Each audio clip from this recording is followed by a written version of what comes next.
در تاجیکستان تا سن 18 سالگی را رفتن به مسجد من است. چرا؟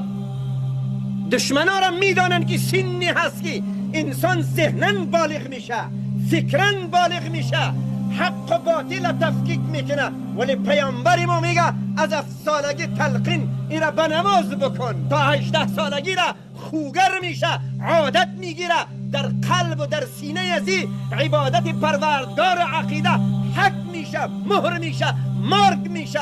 هیچ بادی فتنه ای را از جای نمیتکانه، دور نمیبره، در اهتزاز و تذبذب ای را نمیاره. او میگه زمانی که تا 18 سالگی را در ماحول کفری تربیه شد، اینا نماز میخوانه، نماز ای سپورت میدانه. العیاذ بالله قرآن خواندن یک مفکوره عقب مانده میدانه. کتاب مقدس قرآن کریم العیاذ بالله قاموس کهنه تعبیر میکند.